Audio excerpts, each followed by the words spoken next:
ओम नमो भगवते वासुदेवाय नमः। आज की कथा में हम विशेष रूप से श्री कृष्ण और बलराम के मथुरा गमन और ब्रज गोपियों की बृहदशा की कथा का श्रवण करेंगे। कल के अध्याय में आपने जाना था कि किस प्रकार से कंस ने अक्रूर जी को कृष्ण और बलराम को बुलाने के लिए भेजा था। अक्रूर जी आकर नंद जी से बोले, मैं तो आप सबको राजा कंस की ओर से आमंत्रण देने आया हूँ। मथुरा में धनुष यज्ञ किया जा रहा है, आपको दर्शनार्थ बुलाया गया है। आप चाहे गाड़ी से आए, किंतु बलराम श्री कृष्ण के लिए तो स्वर्ण रथ भेजा गया है। नंद जी बहुत भोले थे, वे आमंत्रण पाकर प्रसन्न हो गए। मैं कंस को कर देता हूँ, सो मेरे बेटों के लिए स्वर्ण का रथ भेजा होगा। मेरे पुत्र से कंस को कितना प्यार है। नंद बाबा क्या जाने कि विश्वास उत्पन्न करने के हेतु ही कंस ने सोने का रथ भेजा था। नंद बाबा कहते हैं, मैं भी चाहता था कि अपने पुत्रों को कभी मथुरा भी दिखाऊं। गांव के बालकों ने यह बात जानी तो वे भी साथ चलने को तैयार हो गए। हम नहीं होंगे तो कन्हैया की देखभाल कौन करेगा। वे मानते थे कि बेचारे कन्हैया को वे ही संभाल सकते हैं। जगत की देखभाल करने वाले की आज बालक देखभाल करने चले हैं। नंद बाबा ने सभी बच्चों को साथ चलने की अनुमति दे दी। यह सारी बात जब यशोदा तक पहुंची तो उनका तो दिल ही बैठ गया। यह अक्रूर अक्रूर नहीं, क्रूर ही है। मेरे लाला को मत जाने दो। वह चला जाएगा तो गोकुल उजड़ जाएगा। वह नहीं होगा तो गायें भी खाना पीना छोड़ देंगी। यदि ले जाना ही है तो बलराम को ले जाओ, कन्हैया को नहीं। सुना है कि मथुरा की नारियां जादूगरनी होती हैं। कुछ ऐसा टोना कर देंगी कि मेरा कन्हैया वापस नहीं आ सकेगा। यशोदा जी नंद जी से विनती करने लगी, यदि तुम्हें मथुरा जाना हो तो जाओ, किंतु लाला को नहीं ले जाओ। वह उसकी देखभाल कौन करेगा। वह बड़ा शर्मीला है, भूखा होने पर भी कुछ मांगता नहीं है। उसे मनाकर कौन खिलाएगा। 2-3 दिन पहले ही मैंने बुरा सपना देखा था।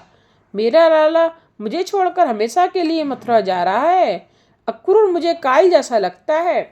मैं लाला को अपनी दृष्टि से दूर नहीं जाने दूंगी। नंद बाबा यशोदा जी को ढांढस बताते हुए समझाने लगे, कन्हैया 11 बरस का तो हुआ, अब कितने दिनों तक तू उसे अपने घर में रखेगी। उसे बाहर का जगत भी देखना चाहिए। मैं अब उसे गोकुल के राजा बनने योग्य बनाना चाहता हूँ। हम 2-4 दिन मथुरा में घूम घाम कर वापस आ जाएंगे, तू चिंता मत कर। फिर भी यशोदा का दिल नहीं मानता है। अपने लाला को अपनी आंखों से मैं कैसे दूर करूं। मैं इस वृद्धावस्था में कन्हैया के लिए ही तो जी रही हूँ। यही तो आधार है मेरा। रात आई, सब सो गए, किंतु यशोदा की आंखों से नींद आज दूर दूर चली गई थी। ना जाने कल क्या होगा। कन्हैया चला जाएगा तो मैं अकेले कैसे जी पाऊंगी। वह बाहर आंगन में आकर सिसकियां भरने लगी। कन्हैया की आंखें अचानक खुल गईं तो सेज पर माता नहीं थी। वह उसे इधर उधर ढूंढने लगा। उसने माता को बाहर आंगन में रोते हुए पाया। वह माता के पास बैठ गया और माता के गले में हाथ डालकर उसके आंसू पोंछते हुए रोने का कारण पूछने लगा। तू क्यों रोती है? तू रोती है तो मुझे बड़ा दुख होता है। कन्हैया की बात सुनकर माता को कुछ तसल्ली हुई। वह कहने लगी, वैसे तो कोई खास बात नहीं है। तू कल जा रहा है सो मेरी आंखें बरस रही हैं। मुझे छोड़कर तू कहीं भी नहीं जा। मैं तेरे ही सहारे तो जी रही हूँ। कन्हैया माता को आश्वासन देने लगा। क्यों चिंता करती है, मैं जरूर वापस आऊँगा। यद्यपि लाला ने यह नहीं बताया कि वह वापस कब लौटेगा। माता ने भी नहीं पूछा। मैं तो लाला के वापस आने की बात सुनकर प्रसन्न हो गई। मेरे बेटे की हर बात सच होती है, वह अवश्य लौटेगा। वापस आने की बात सुनकर वह आनंद में इतनी मग्न हो गई कि यह पूछना भी भूल गई कि वह लौटेगा तो कब लौटेगा। यशोदा जी ने लाला से कहा, चल अब हम सो जाएं। दोनों एक ही सेज पर सो गए। आज श्री कृष्ण ने यशोदा के हृदय में प्रवेश किया। अब कन्हैया बाहर नहीं, भीतर ही दिखाई देगा। वसुदेव देव की कारागृह में 11 वर्षों से तप कर रहे हैं। यदि कृष्ण वहां नहीं जाएंगे तो उन दोनों के प्राण चले जाएंगे। प्रातः काल हुआ, मंगल स्नान समाप्त हुआ तो माता कन्हैया का श्रृंगार सजाने लगी। तेरे मनोहर रूप अब मैं कब पाऊंगी। कन्हैया ने वापस आने का वचन दिया। यशोदा का मन आज अधीर हो उठा है। उसने स्वयं भोजन बनाया और कन्हैया को खिलाया। अक्रूर जी रथ लेकर आंगन में आ गए। जब गोपियों को समाचार मिला तो वे दौड़ती हुई आ पहुंची। उनमें राधिका जी भी थीं। उनके मुख पर दिव्य फैला हुआ था और सादगी भरा उनका श्रृंगार था। आज तक कभी वियोग हुआ ही नहीं था, सो आज वियोग का प्रसंग उपस्थित हुआ तो राधिका जी अचेत सी हो गईं। वे अचेतावस्था में ही कहने लगी, हे प्यारे, हे कृष्ण, मेरा त्याग ना करो, हमें छोड़कर मत जाओ। गोपियां अक्रूर जी से भिड़ गईं। हमारे कन्हैया को क्यों ले जा रहे हो? श्याम सुंदर के दर्शन के बिना हम जिएंगी तो कैसे? कन्हैया को मत ले जाओ। तुम्हारा नाम अक्रूर किसने रखा है? तुम तो क्रूर हो, हमें रुलाने के लिए आए हो। हम तुम्हारे घर का हर कोई काम करने को तैयार हैं, किंतु कृष्ण विरह में हमें मत मारो। कृष्ण विरह से बड़ा और कौन सा दुख होगा? अक्रूर कन्हैया के बिना गोकुल शमशान सा हो जाएगा। चाहे बलराम को तुम ले जाओ, किंतु कन्हैया को हमसे मत छीनो। मथुरा की पढ़ी लिखी नारियां कृष्ण की ऐसी सेवा करेंगी कि वे हमें भूल जाएगा। वे तो चतुरा हैं और हम अनपढ़। वे ना जाने कन्हैया को क्या क्या उल्टा सीधा पढ़ाकर वहीं रोक लेंगी। हमारे भाग्य ही फूटे हुए हैं। गोपियां विलाप कर रही हैं। हे विधाता, तू भी कैसा निर्दयी है। जीवों में परस्पर स्नेह कराता है और तुरंत अलग करके विराग्नि में जलाता है। अपने कन्हैया के बिना हमसे कैसे जिया जाएगा? अक्रूर जी को सूझ ही नहीं रहा है कि इन गोपियों को कैसे समझाया जाए। कृष्ण ने मूर्छित राजा जी को देखा तो उनके पास जाकर कान में कहने लगे, हे राधे, पृथ्वी पर असुर बहुत बढ़ गए हैं। उन पापी राक्षसों का नाश करके पृथ्वी का बोझ हल्का करना है। आज तक तेरे साथ प्रेम में नाचता खेलता रहा, अब जगत को नचाने जा रहा हूँ। मैं तुम सबके साथ ही नाच सकता हूँ, औरों के साथ नहीं। सखियों, मैं तो जा रहा हूँ, किंतु मेरे प्राणों की रक्षा के लिए अपने प्राण की रक्षा करना। राधे, मैं आज तक तो तेरे ही समीप था, अब कुछ दूर जा रहा हूँ। किंतु हम तो अभिन्न हैं। लीला के हेतु ही हमने अलग अलग शरीर धारण किए हैं। मुझे अपने प्राणों से भी यह बांसुरी अधिक प्यारी है। तू जब भी यह बांसुरी बजाएगी, मैं दौड़ा हुआ चला आऊंगा। गोपियां कहने लगी, कन्हैया, विरागिनी में हमें मत चलाना, हमें कहीं भूल मत जाना। बाहर के पानी से नहीं, आंखों से बरसते प्रेमाश्रु से ही मन धोया जा सकता है। गोपियां रो रही हैं, कृष्ण उसे धीरज बना रहे हैं। मेरे मंगलमय प्रयाण के समय रोने से अपशगुन होंगे। मैं अवश्य लौटूंगा। गोपियों का रुदन कुछ कम हुआ तो कृष्ण और बलराम नंद जी के साथ रथारूढ़ हुए। रथ चलने लगा तो गोपियां भी पीछे पीछे चलने लगी। कन्हैया के मना करने पर आंसू रुक गए थे, किंतु फिर बह निकले। ना जाने कन्हैया अब कब लौटेगा, ना जाने कब दर्शन होंगे उसके। वे बड़े जोरों से रोने लगी। कैसी थी वे गोपियां? श्री कृष्ण से ही मन लगा हुआ था। हे गोविंद, हे माधव, इस गोकुल को मत उजाड़ो। हे नाथ, इस गोकुल को अनाथ ना करो, हमको भूल न जाना। एक गोपी कह रही थी, हे नाथ, तुम्हारे दर्शन किए बिना पानी तक न पीने का मेरा नियम था। मेरे यहाँ कुछ क्षणों के लिए ही आते रहना। सारा गांव रो रहा था। अक्रूर जी भी द्रवित हो गए।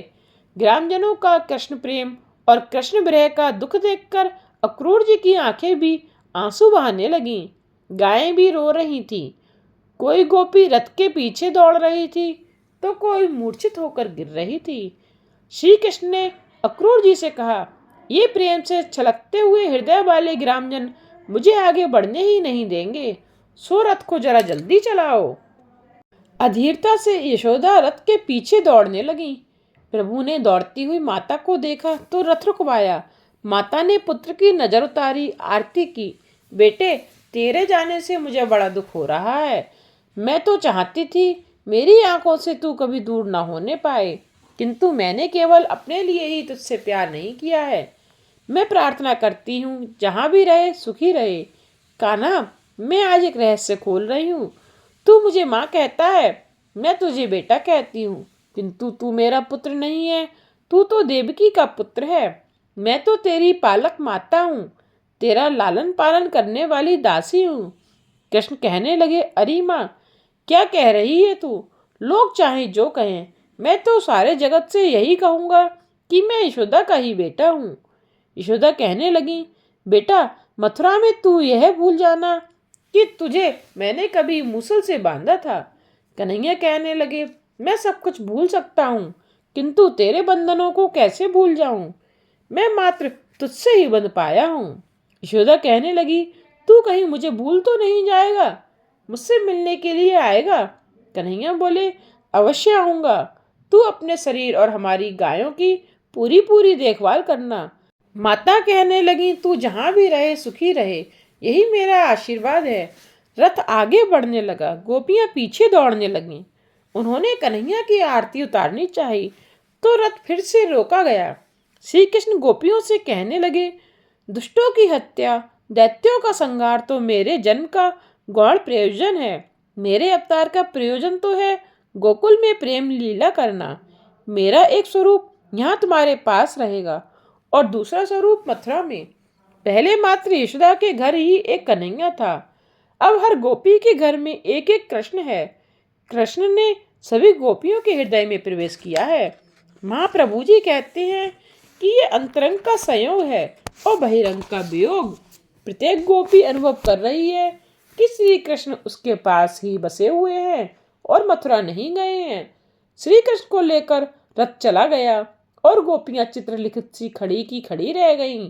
कन्हैया ने गोकुल का त्याग नहीं किया है, वह तो हर एक गोपी के हृदय में बसा हुआ है। वियोग के बिना तन्मयता आ नहीं सकती, बिना वियोग के ध्यान में एकाग्रता नहीं आ पाती और साक्षात्कार नहीं होता। ब्रजवासी को अपने विरह के सारे तन्मय बनाने के हेतु से ही भगवान मथुरा गए। वियोग से विरह से प्रेम पुष्ट बनता है, इसीलिए श्री कृष्ण ने गोपियों को इस वियोग रूपी विशिष्ट योग का दान किया। गोपियों की दशा भी देखिए। रथ बढ़ता हुआ यमुना किनारे आया। अक्रूर जी स्नानार्थ जल में उतरे तो जल में श्री कृष्ण और बलराम के दर्शन हुए।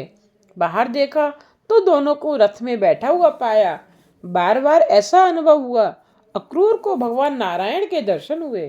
कुछ वैष्णवों का मानना है कि मथुरा की ओर जाते समय श्री कृष्ण ने यमुना जी में स्नान किया और नारायण का रूप लेकर प्रकट हुए, अर्थात श्री कृष्ण स्वयं वृंदावन वापस आए और उनका नारायण स्वरूप लीला करने के लिए मथुरा गया।